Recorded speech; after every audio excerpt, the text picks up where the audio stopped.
Welcome to the Natural History Cupboard. Come on in.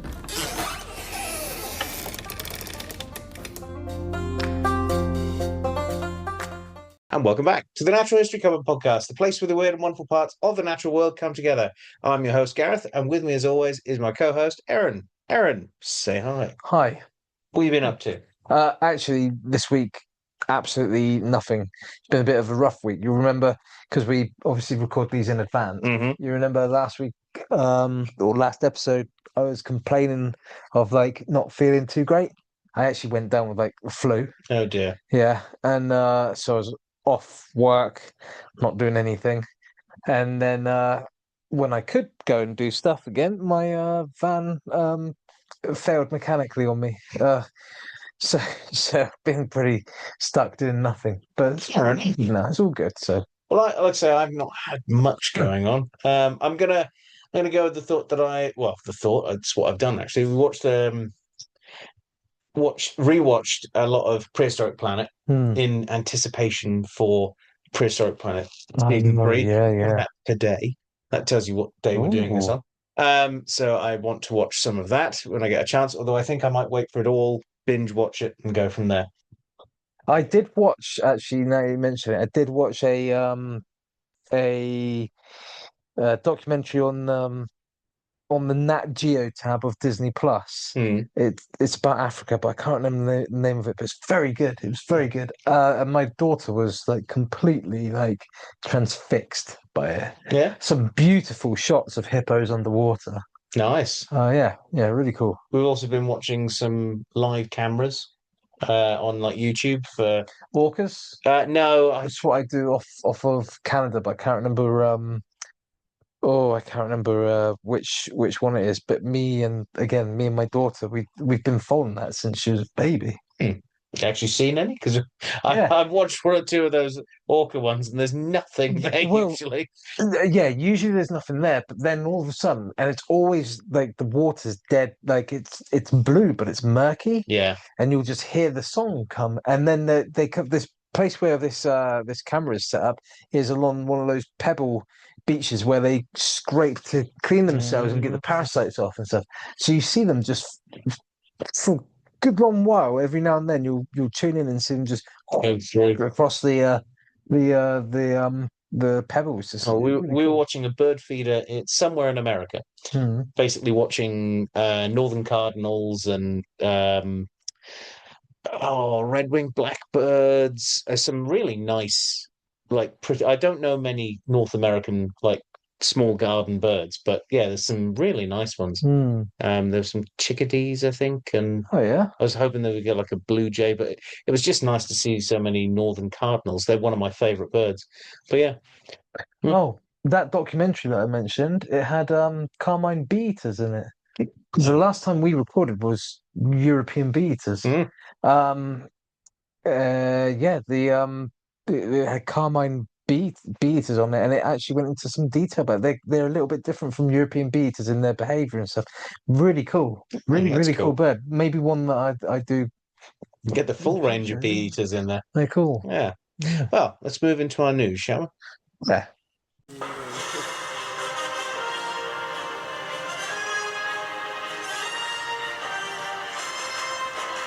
It's the news. Right, we're into this week's news. Erin, do you want to start us off with what you've got? Will do. So my first article comes to us from phys.org, and the headline is Flightless Ancestor Shows Brain Evolution in Pterosaurs and Birds Took Different Paths. So a new study published in Current Biology is revealing how flight evolved in pterosaurs, something that has long been understood for birds. The breakthrough comes from Brazilian Triassic fossils, which reveal for the first time details that can be used to compare them to birds, and proving that flight is not dependent necessarily on having a bigger brain. No, just for having a stabby beak, especially if you're an Asdarkid. I like the thought of current biology. I want to see past biology as a magazine. Yes. Anyway, my first one from Monga Bay. Wild horses return to Spain's Iberian highlands after 10,000 years. This is the rather intriguing news that they have brought back 35 horses into the Iberian Peninsula. Now, they've not cloned them or anything. It's actually quite a while back. This happened in 2023. An initial 16 Przewalskis or Przewalskis wild horse, basically the last fully wild horse. Although don't speak to anyone on Exmoor about that because they'll say that Exmoor ponies are the wildest horse in the world. They're nice, but they're not. They're lovely, but they're not wild horses. And then you got the Kulan and all these other ones. Anyway, they've basically been rewilding in the area, and they were introduced to the municipality of. I'm going to pass this over to you, Aaron, because you can actually pronounce some of these words. Municipality of, where am I looking? Municipality of Villanueva. Villanueva de Alcorón. That's exactly what I said. I think in Guadalajara. Guadalajara, yeah. Hey, I got one of the words. To basically a sparsely populated province, 2 hours from Madrid, to fit in and part of rewilding. So that's quite cool to see. That is cool, yeah. I think it would be nice to have some Przewalski's wild horse roaming Exmoor. I think so too, yeah. Greece's largest predator has made a remarkable comeback. A Greek farmer has been surprised to find 3 of his sheep were attacked by a bear. What's extremely rare in this country, environmentalists are welcoming the return of the bears, as well as wolves and boar, but rural residents, particularly farmers, are a bit concerned. And I imagine the sheep farmer is probably a bit concerned. So. The sheep farmer is very concerned. He's actually moved his sheep to another spot now. Probably a good idea. Yeah. So coming a bit closer to home, I've got news from the Isles of Scilly's Wildlife Trust Facebook page, where they are welcoming the arrival of another giant, not a bear this time. This is Pi, the humpback whale, was basically spotted. He's a semi-famous whale to this area. Pi? Yeah. He's 3.1459 meters long. I don't know. It's officially cetacean season with the arrival of our favorite marine mammal, Pi. We can expect to see more whales visiting the waters around the Isles of Scilly soon. And this year's first sighting was on the 17th of November, with 1 month later. Sorry. That's 1 month later than last year of his first sighting on the 23rd of October. And they basically put a call out. If anyone spots any whale activity around the Isles of Scilly, to send them pictures. Wasn't it the Isle of Scilly where they had the calf? I think so, yeah. Yeah. So my next headline comes to us from the WWF. That's the World Wildlife Fund, not the World Wrestling Federation. After COP30, is it time for reform? So, not that reform, I'm assuming. No, not that type of reform. Goodness for that.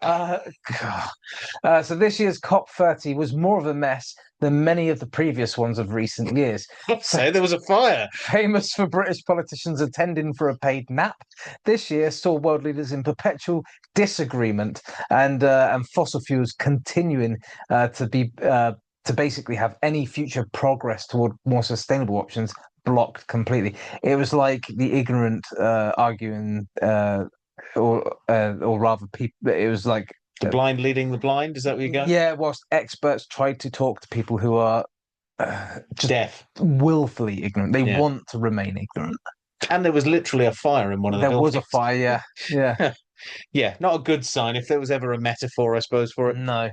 So I've got some fantastic news that's come from a variety of different news sources. This is an Indonesian biologist, Septi Andriki. He couldn't help but cry, and it is a really touching video. After finally managing to see a rafflesia, which is a parasitic plant that lives on the roots of many trees deep in the Indonesian rainforest. But the flower itself, which we've covered in, I think it was like the 3rd or 4th episode of this podcast, it was all the way back in time. Basically a rare moment. It only lasts for a few days, flowering. This is the one that's also known as the corpse flower. He's been searching for this flower for 13 years and finally been able to spot one. Wow. Because they only open once every in a blue moon, basically, to reproduce. They smell like a rotting corpse, hence the name. And yeah, they're a real beauty for. Obviously, their smell is not the attracting thing to them, but yeah, just a really touching thing for someone who's spent a lot of their life looking for an amazing plant. Yeah. Well, so you have to wear a gas mask or something to be around it. Oh, It's not that bad. Not that bad. No, No, fair enough.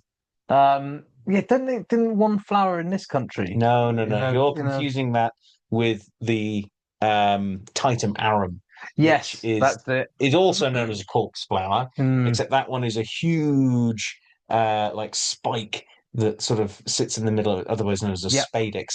And that also stinks, but that grows for a very, very long period of time, and the plant is easy to spot. The Rafflesia, it's parasitic in that it doesn't generally have any flowers or leaves above the ground. It lives in amongst the roots right. and parasitizes other trees, and then blooms. It's almost like a mushroom in some ways, the way it looks. Right. So this is the one that's Far this more is the secretive. one that I don't this think is anyone really keeps them in captivity. really random and probably Yeah, you've got to be this in is the a right niche, place, right time. a bit of a niche reference, but this is the one that Pokemon's based on, isn't it? Yeah, Vileplume. Yeah. Yeah. Fair Yeah. enough. Fair enough. Well, that leaves just the main article. Now, it's a relatively short one, but I think it's an important one because it's something that I've covered quite a bit, and it's something that I think sometimes I find our creature features are like I really get into them, especially some of the story ones. But then others, sometimes I go through the creature feature, and at the end of it, I worry, like between finishing recording the creature feature and starting the edit of the creature feature, I sometimes worry that some of my creature features come across as a bit of a data dump, and that is relevant to this to this to an extent. In so much as far as it's about how we communicate, basically. So public trust in science eroded by UN climate change language study suggests. So the UN's climate change body could well be actually actively damaging public support for positive change when it comes to the environment and climate. The language it uses and the means by which it communicates and disseminates information found that more than 4,000 UK residents are being led to believe that scientists are actually divided on the subject when they're not, and that the outcomes projected are either extreme or unlikely, which again, they're not. Essentially, it's painting a picture in the British public of meh, it could happen. Hence why people are essentially doing jack all about it. Now, psychologists are calling for small wording changes, finding in studies that these tiny differences in language can make massive impacts, completely altering the importance that people give to the topic of climate change. And that is pretty much the article. The article is pretty short, but I wanted to cover it because I think it invades all science communication. Yeah, the number 4,000. There's not very many of the UK public That's that are nothing. actually studied, but I would imagine that 4,000 out of what? I don't disagree with the premise. I think the actual premise is very sound. But 4,000 out it's a of very small subject group, isn't it? yeah, you can't really say that everyone, because they could have been 4,000 of the most ardent, Conservatives. climate denial people, and one environmentalist in that. But yeah, I do agree. I think that the way that we talk about things has got to be clear for people to understand, engaging as well. But it's really hard to sell the fact that you're all completely and utterly doomed. Yeah. Basically, it comes down to trying to change not just the way we do things, because in the grand scheme of things, whether you go and clean out that margarine tub and put it out there for the recycling to take away means absolutely bupkis. Means nothing whatsoever, because by the time you then put it in the recycling, that's great. 50,000 other margarine tubs have been produced. Not all of them will be sold, and some of them will go to landfill with the margarine in it, and some of that recycling will then end up on a boat being sent to a third world country where it's just dumped or burnt.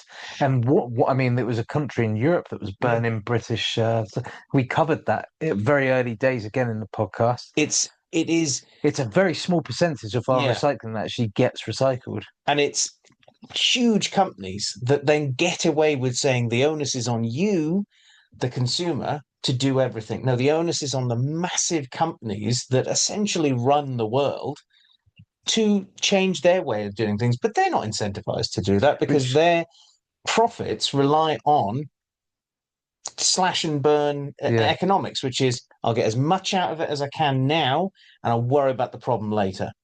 Not I will set up something sustainable now and then worry, do things differently to everyone else, because that's not a profit model in capitalism. I'm going to start sounding very socialist here, but we need to fundamentally change the way that governments and fundamentally change the way that companies work. And that only works by removing the people who are in power. I'm not calling for some sort of political coup here, but you need to remove those people who are interested in only spending money to help their people, who are then backing them to keep them in place. Yeah. Because it's all cyclical for them. And then it's pass on this sort of piecemeal version of what you should be doing at home. Now, I'm not saying that the onus isn't completely on us. Everyone should do their bit as much as possible, because your buying power does dictate what companies will do. If everyone turned around tomorrow and stopped buying petrol for whatever reason, and we all cycled to work, petrol companies would go bust. But you could guarantee that the government would be saying that, it's a national emergency. We all need to be using petrol. We need to do our patriotic duty and use petrol. Everyone have a glass of petrol at home and drink it, or something like that. It would be one of those things that they would panic, but then realize, oh, okay, that's the way things have gone now. And it goes in hand with there should be better public transport. If you want people to stop using cars, build cities and towns with the infrastructure to allow people to cycle to work, like the Netherlands or parts of Spain and parts of Australia as well. The public transport is there so that you can get a bus into town and get there in a decent amount of time. It's swiftly connected. Yeah. To an extent, it goes back to what I was saying or alluding to in one of the headlines about COP30 and all the COPs that have come before in recent years, where they just don't take it seriously. No, they go there for a paid nap, probably the food. They're all burning like gallons of jet fuel to get to these places. This one was held in Brazil. Yeah, so that means that British politicians went from here to Brazil. It's a bit. If only there was a way of getting people to be able to do things virtually, like a net between computers across the world, and an internet almost, and then a camera system that would allow you to be able to see people and hear people. That would be a really good idea. If they could come up with that technology, I know we could do a video for that. It's weird. It's odd, isn't it?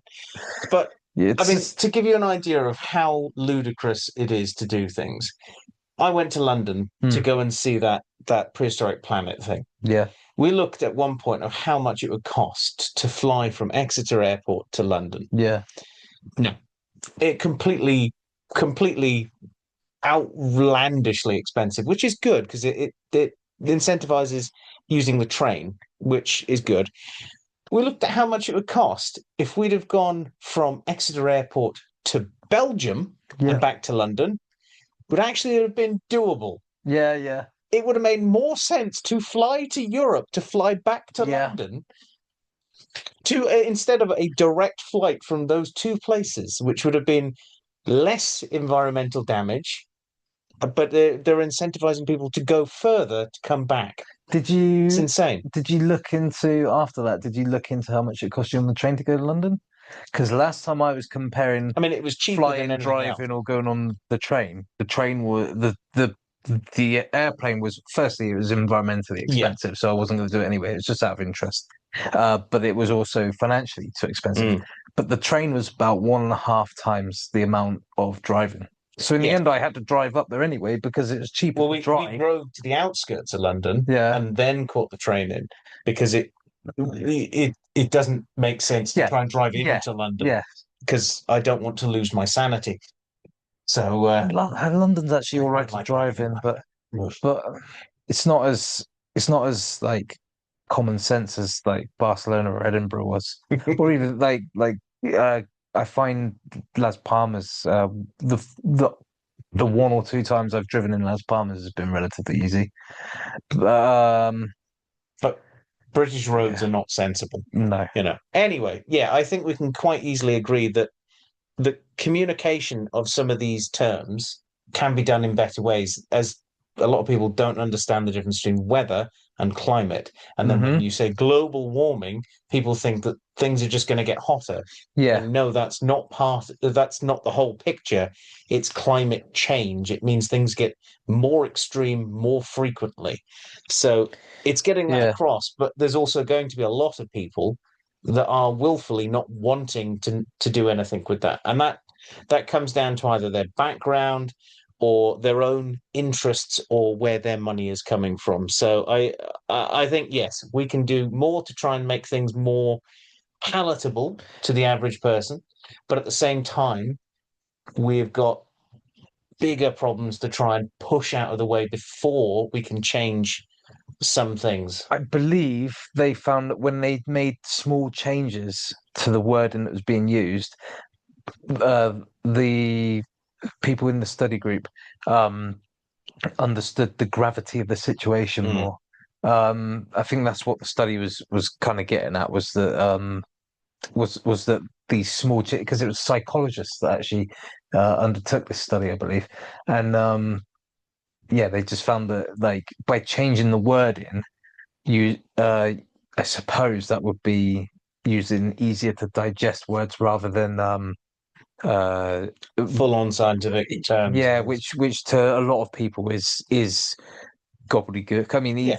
even me, like I'm very much scientifically kind of oriented, but if I read some sciences that I'm not clued up on, then I have to go looking for Google the meaning- glossaries and stuff. I think that's fair enough. So yeah, well, actually, even in natural history, I come across words that I don't actually know, and I have to look up. I think that's always the fun of it, if anything. Yeah. If you've got a willingness to learn, this fight is not something that we have to undertake with the likes of you. Because if you're willing to learn, you probably already know this or are keen to find out. But yeah. Yeah. So yeah, Well, it's just I thought it was an interesting one because it's something that is part of all science kind of communication, especially something that we are aware of in our as a podcast. So yeah. Should we head into our creature feature? yes, let's I'm do excited for this one. it. It's the creature feature. Right, well, we're into this week's creature feature, and I'm going to take us back to the Permian once again. I know we've been there, so we've bounced backwards and forwards from the Permian. It's an era that I find utterly fascinating. We've looked at Dimetrodon. We've looked at Gorgonopsids in the form of Inos transivia, as well as Lystrosaurus. And in my own head, I don't know why, but I confused Sharingosaurus in there as well, but that's early Triassic. So we're kind of close, you know. Anyway, the Permian is the perfect place for throwing up odd creatures in all shapes and sizes. And I think, like I say, is ultimately as impressive, if not more impressive, than the Mesozoic in some ways. In some ways, yeah. Yeah, sure. And that's why this week I've got possibly what I think is one of the most iconic animals of the early Permian era, Cotylorhynchus, an enormous, slow-moving, potentially, herbivore whose comically small head and impossibly vast body make it instantly recognizable. Yet, despite its almost cartoonish appearance, it represents a remarkable evolutionary experiment. I was going to say, You kind of actually almost got there with cartoonish appearance. But if you've never heard of Cotylorhynchus, but you are a bit of a old, cheesy, rubbish movies aficionado, if you've ever seen the original Super Mario Brothers movie, I didn't think of that. the Koopa Troopers, I've always wondered, like, what dinosaur were they based on? They weren't. They were based on Cotylorhynchus. Yeah, they weren't, but I like the thought there. I like the Tiny thought little process. crystal heads, big ass reptile body. I like that. Okay. So, yeah, despite its almost cartoonish appearance, it represents a remarkable evolutionary experiment, one of the earliest known large-bodied terrestrial herbivores in Earth's history. Keep in mind that at this point, getting big is something that animals haven't done yet. So, as a member of the caseid synapsids, they are distant relatives of what we call of what mammals are today. So this is your distant relative, a synapsid. Even though it does look like a lizard, it offers a rare window into the ecosystem and evolutionary pressures that shaped life 275 million years ago. So let's look at the anatomy of this creature, because nothing about Cotylorhynchus is subtle.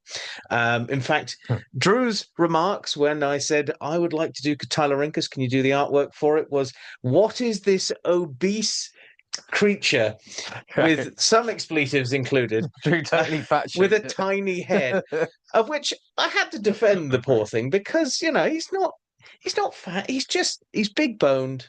He's got a smallish head. His proportions are unusual to our modern day sensibilities. You're probably going to cover this, but the whole weirdness of the appearances is added to by having, I mean, like you say, such a comically huge body compared to the comically tiny head.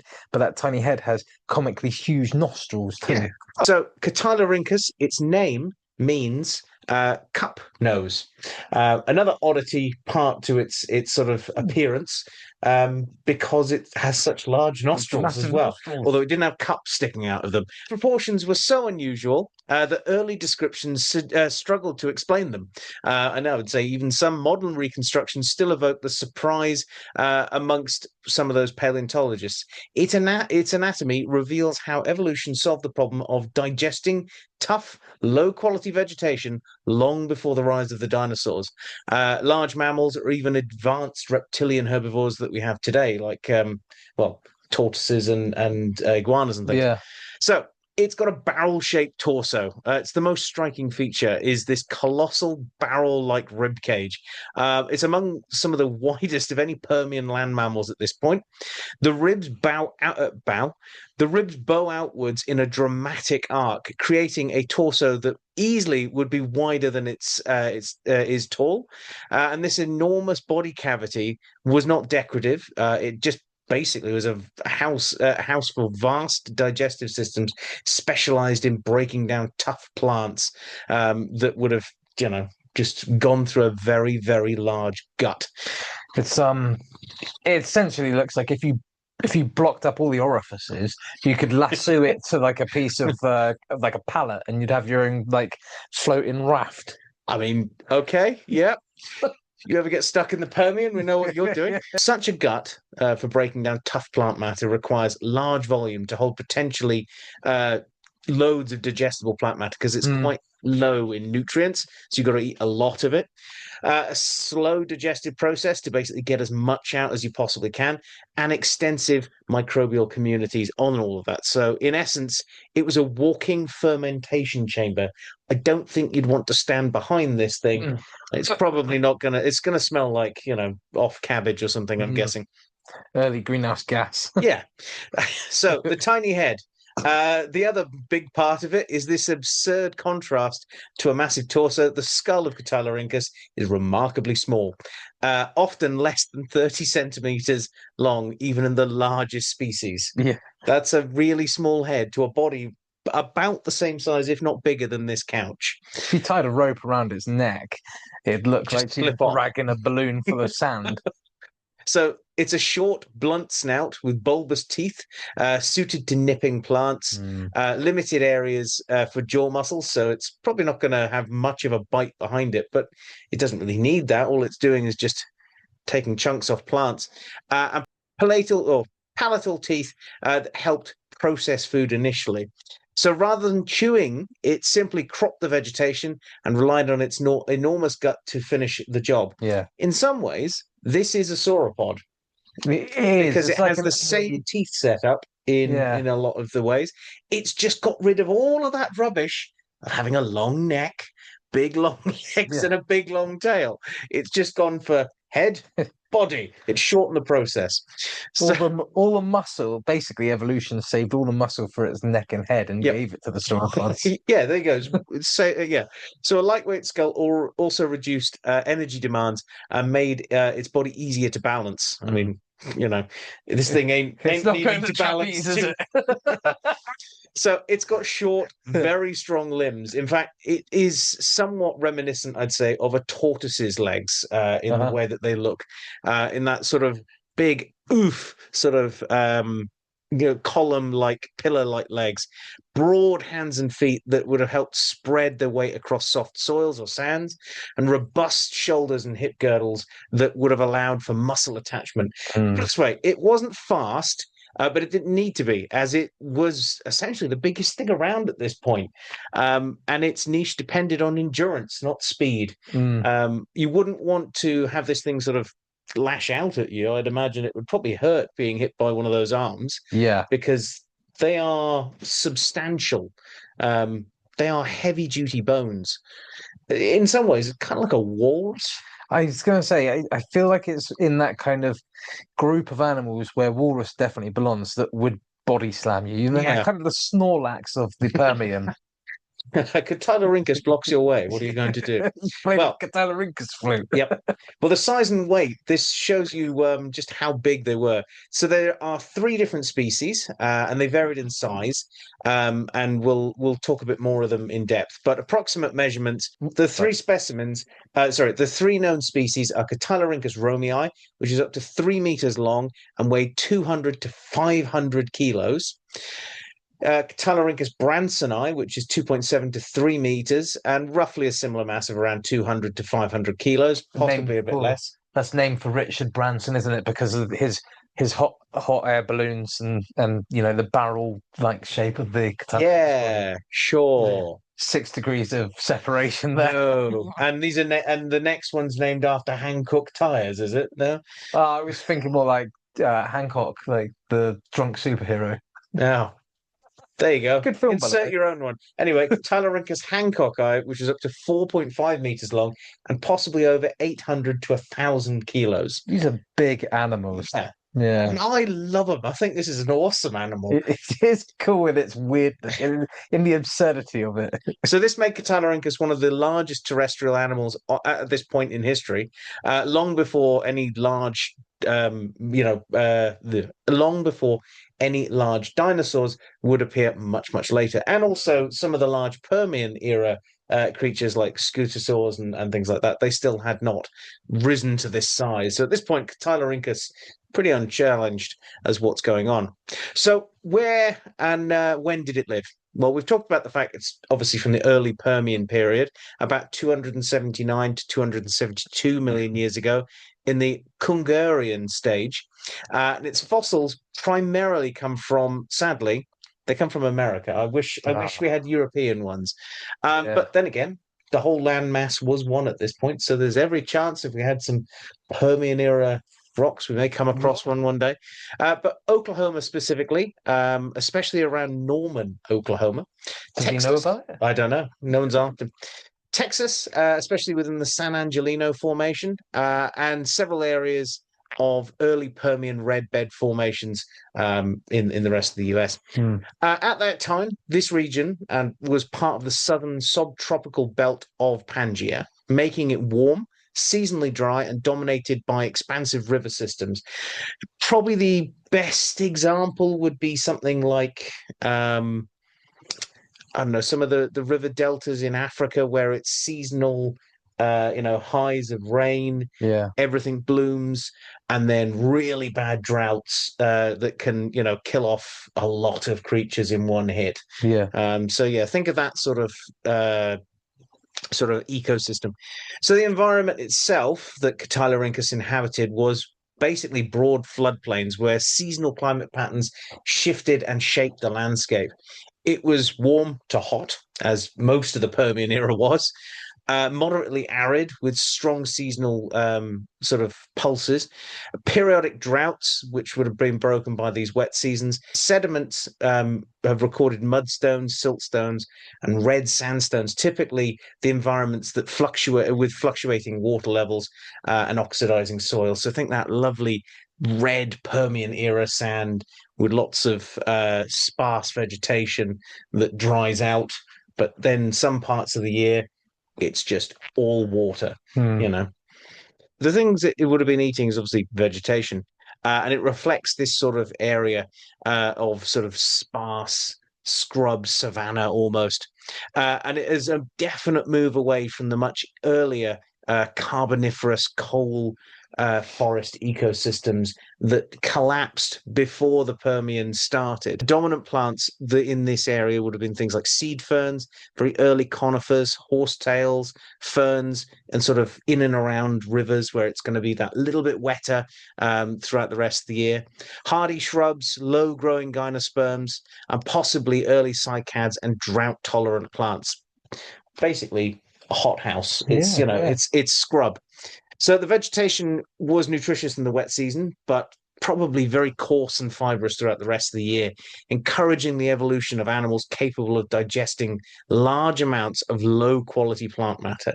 A bit like, well, Africa yet again today, where you've got some of the tortoises like sulcata tortoises, which will eat pretty low-quality plants and are capable of being fine on that. It shared its environment with a mix of other synapsids, these early proto-mammals or mammal-like reptiles, amphibians. Other members are the casids, also lived in and around these areas. These are all very similar in that they have relatively small heads, biggish bodies, but none of them come close to Cotylorhynchus in their size.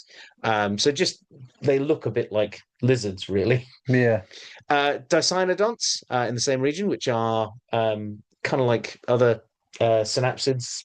Think of them a bit like gophers.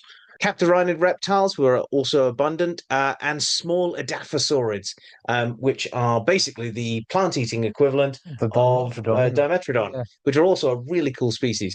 You'd have also found some temnospondyl amphibians, freshwater fish, and invertebrates would have been pretty much dominant in the rivers and streams, lungfish, that sort of stuff. Now, the apex predators at this time would have been things like Dimetrodon, which we have talked about before, and Sphenacodonts, a large carnivorous synapsid that would have also been around. But Dimetrodon was almost certainly the greatest threat to an adult Cotylorhynchus with its bulk and strength. It may have been difficult prey, but juveniles were probably the most vulnerable. It's a bit like any large animal. You get to a certain size, there's not much that's touching you until you're either sick, injured, or dying, really. But it's getting to that point first.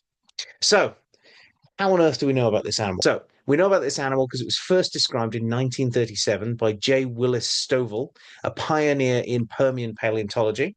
The fossils have since been excavated from these red sand deposits in Oklahoma and the San Angelino formations in Texas. Many key specimens, including the beautifully mounted skeletons, which are housed at the San Noble, Oklahoma Museum of Natural History, nice long name there, are present. And they're some of the only ones that are really around, actually. I don't know of any that are in British museums. I can't think of ever actually physically seeing one. No. And various universities and natural history collections throughout this area have also got fossils from them. But it's basically its abundance in these deposits suggest it was a common large herbivore at this time. So you could have possibly seen huge herds of these animals in and around waterways and just hoovering up plants. So we obviously know that these weren't fast-moving creatures, and that's quite easy to see. They probably moved with a slow sort of rolling gait.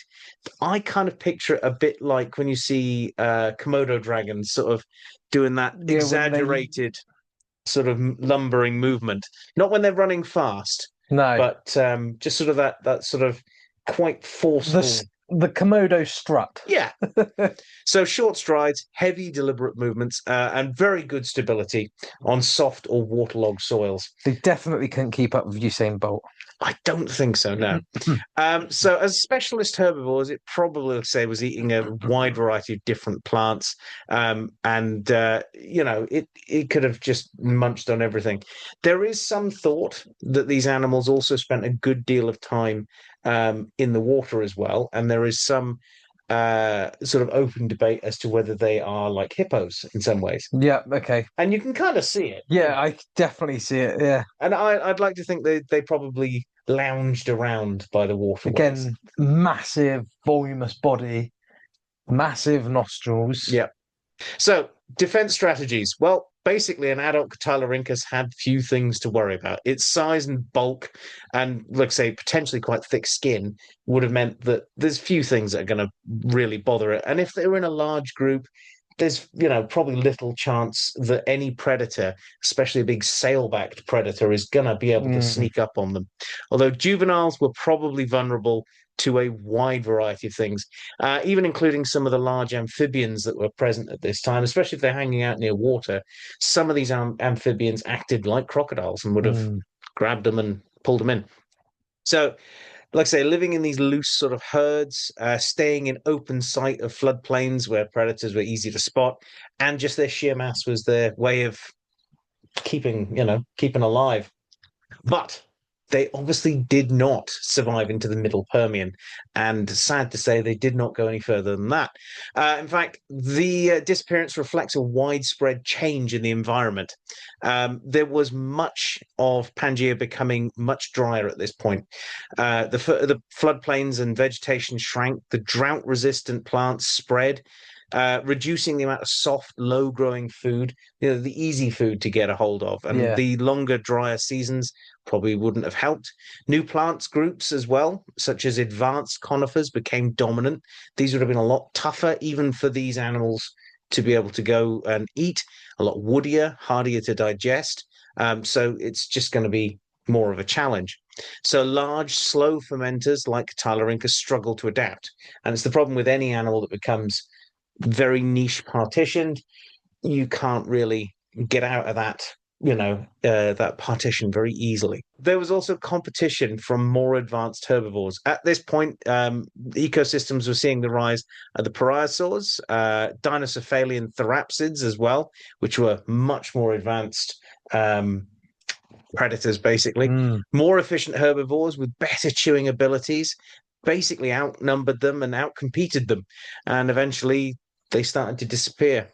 Cotylorhynchus was very highly specialized for its ecological niche. Its low browsing feeding strategy in the wet seasons would have worked when it was basically the only thing there, but there was no fallback strategy. And so eventually they disappeared. And so we lost this fascinating evolutionary experiment in early terrestrial ecosystems. Its bizarre proportions, tiny head, massive stomach, column-like legs were not evolutionary missteps, nor was it some sort of tiny-headed aberration. It was a brilliant adaptation to a world that had not seen its like and nor would see its like again. Its watch has ended. Exactly. It was adapted to where fibrous plants dominated and few animals could digest them effectively, and it did it well. Even though it succumbed to changing climates, Cotylorhynchus remains an iconic example of early herbivore evolution and a testament to the remarkable diversity of animals long before the age of dinosaurs. Now, the other thing I wanted to hit on with this creature feature as well is, if you'll hold this for a second. Sure. I now have brought with me my lunchbox. Totally rawsome lunchbox. Actually, it's my son's lunchbox, but it fitted perfectly. Now, in this lunchbox, I brought with me some toys. Hey, they're cool. So these are Jurassic. These are the Jurassic Park ones. So we've got, I think this is Rajasuchus, but it works as a Sphenicodon. Postosuchus. Can I have a Yeah. We've also got Guanlong. Guanlong?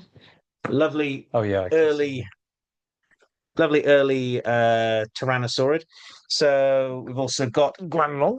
Not very long. One of my personal favorites, Syringosaurus. This is the inspiration for why we did the Syringosaurus creature feature, is because I saw this and went, yes, we have to do that. And of course, you've got Nothosaurus, an early reptile, Very fish eater. cool. So they're quite cool. Tupandactylus. Yeah. Oh, Tapejara. Tapejara, yeah. And of course, Lystrosaurus. Now, I didn't just bring these because they're cool and I wanted to play with toys. I mean, Yes, he did. Yes, he did. But I wanted to make a point. These are all ones that are done by the Mattel company. Yeah. And you remember last week we talked about how they released a dinosaur that was very much an unheard of specimen because it's based entirely off an ichno-fossil, a footprint. Well, I'd like to make the point that I spent a lot of time the last couple of weeks looking to see if you could get a Cotylorhynchus toy. Oh, yeah. And I can't find anyone who has made a that's a shame. Cotylorhynchus toy. So what I am proposing here is I want to start. I'm going to write an open letter that I'm going to David put. Silver. Well, That'd be a good place that to would be start. yeah. I'm going to put an open letter, I think, or a letterhead of sorts. And I'm going to send this to a variety of different toy companies. It's not just Mattel, but I think we should also send the same to the likes of Schleich and Papo and all of these brands that make fantastic dinosaur toys, and not just dinosaurs. Early. This one's cool. Look at that. I love He's like Jurassic Park meets the deep sea meets Ghostbusters. He is. They're a little stylized. Now they'll never be 100% accurate. Obviously, they've got to make them toys. Yeah. Also, there's frog DNA in every one of them. Yes, Silly things. but I think that there is definitely a market for a Cotylorhynchus toy. If we've got Sharingosaurus and we've got Guanlong and we've got Lystrosaurus as examples, very good. Let's have a look at this. We need to have a Cotylorhynchus. So I am calling all toy companies who are clearly watching this. Yeah, you should be making a Sharingosaurus, not a Sharingosaurus, Cotylorhynchus toy. Because I definitely think it needs to be out there. Well, it's funny that you say that because throughout most of this creature feature, I've been thinking. I know neither of us play it, and we both kind of moan about it a lot. But there's why was this not in Ark? This is perfect for Ark. Yeah, there's a lot of ones that are probably coming to the newer one. But I even looked online to see if anyone had made. There's a couple of 3D prints that people have made, but they're statues. They're not really like toys or even ones that would work as an action figure sort of style thing. They've got like a base and everything, so they're more like a statue style. Why do these toys have like a growth that comes out of them? That's the little scan thing that you can scan and it brings up like stuff on your phone. Okay. Yeah, it's a gimmick. Yeah, fair enough.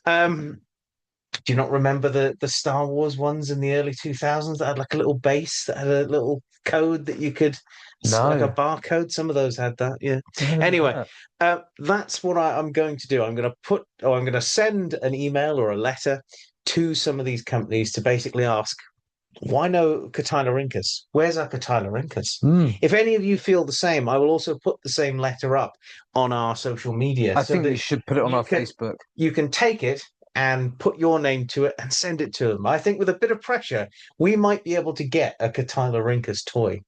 I think that should be our goal for next year, to see the Natural History Cupboard make real change in the world by getting a Cotylorhynchus toy out there. Let's do it. Let's do it. I like that should be our campaign. This movement. Yeah.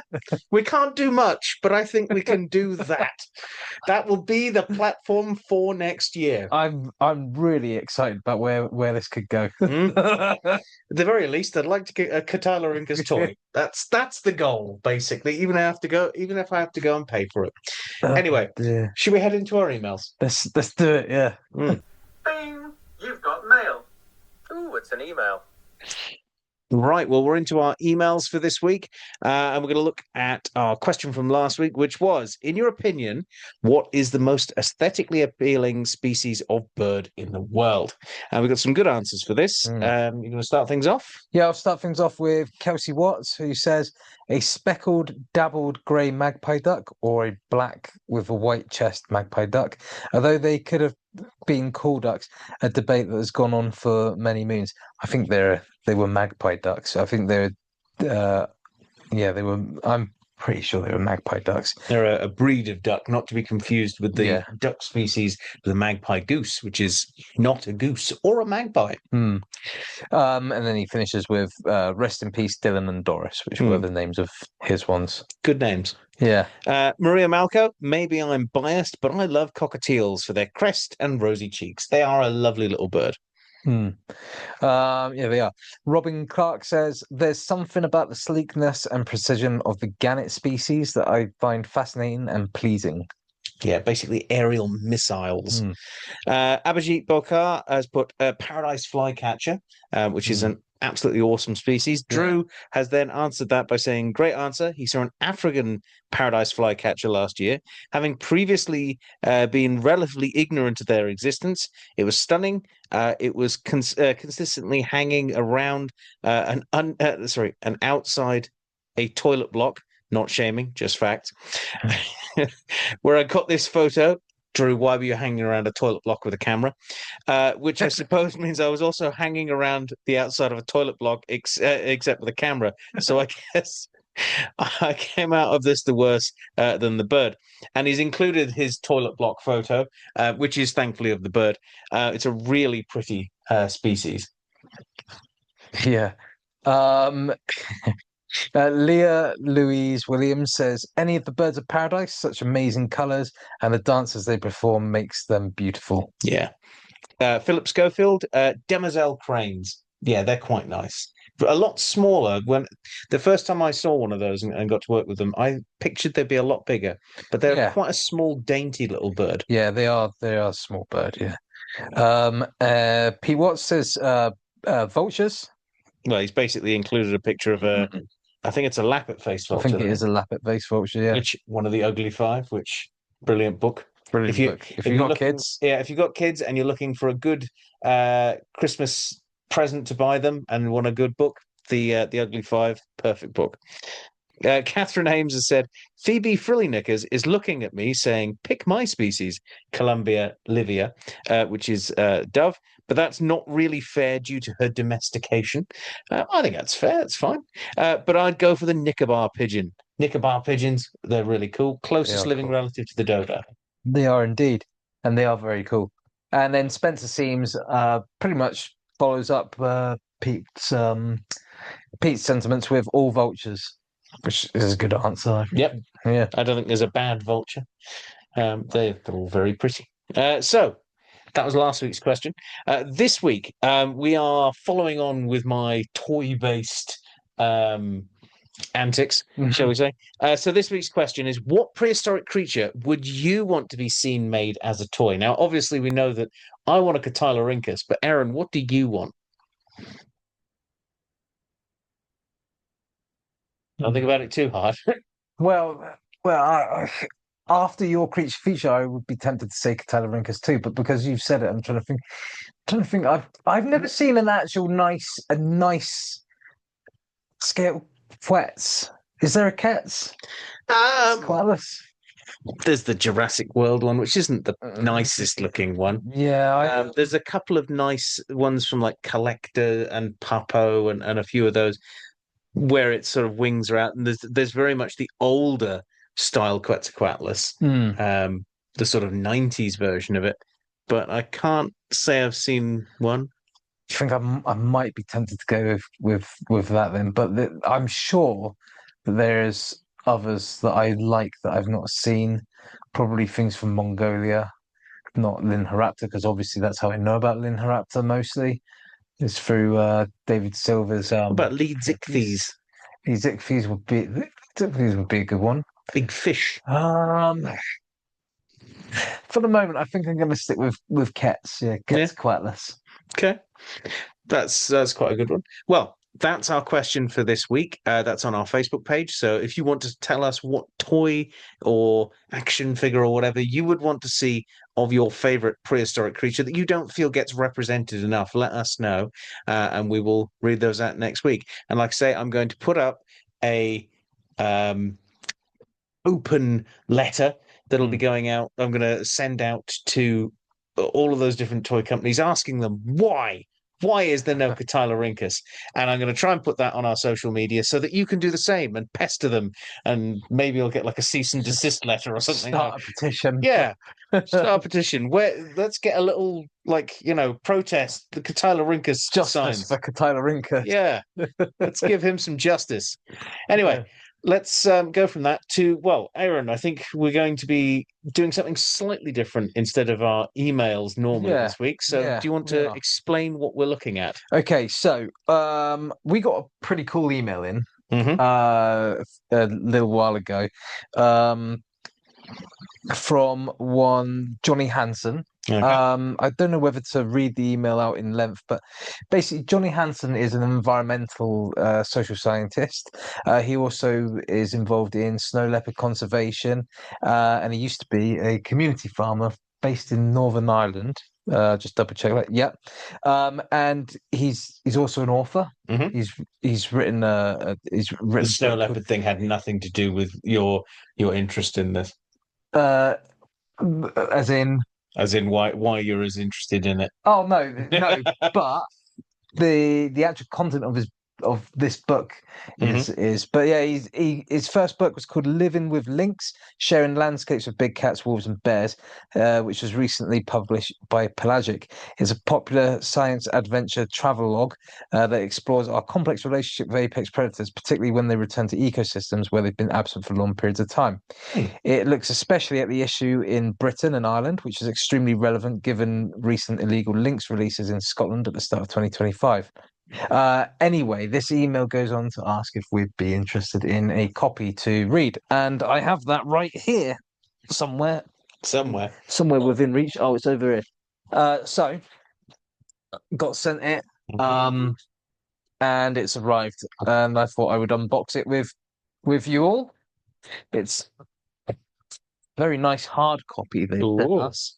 And basically what he's asked us to do is to give it a read and then write a little review and basically tell you guys if we like it and what we like. How quick are you going to read it?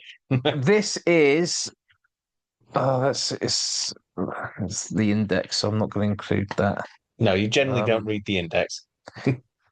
It's over 200 and give me a sec. Oh, I'm too used to reading kids' books at the moment. There's no pictures. It's 246 pages, and it's a really nice photo on the front. Very nice book, yeah. So I'm really looking forward to giving this a read and then putting out some feedback for you guys to check out. But it's really cool to get an email like that. Did he say if it's on sale and everything now? It is. So yeah, it is on sale. It's published by Pelagic, which you can see on the front. You can find it on their website as well. But yeah, in the email, he has also sent us a private link to a short film that he's just completed, and basically he's reached out to see if we can fit him in to do like an interview about this stuff and about his that his would be work. our second author that we've got. Yeah. So it's really cool to have someone reach out and do this. This is really nice of them. So yeah. Well, I'm looking forward to your book review. Yeah. We'll have to set up like a little library. You can sit there and go, so today in book club. Bart Simpson pipes where it blows bubbles instead of, because I don't want that intoxicating my my temple. I mean, a pipe is not just for smoking; it's for pointing as well. It's for pointing, and yes. Anyway, so yes, we look forward to your book review. If you want to get in contact with us, like Johnny Hansen has done, you can do so by our normal links. You can find us on our Facebook page, our YouTube, TikTok, Instagram, all the usual social media. But you can also find us by emailing us directly, which is the nathistorykupboard@gmail.com. But if you want to go that little bit different, you can, in fact, go and become one of our Patreons, which we are going to talk about now. Every week, we like to give a little love back by shouting out the names of our wonderful Patreon supporters.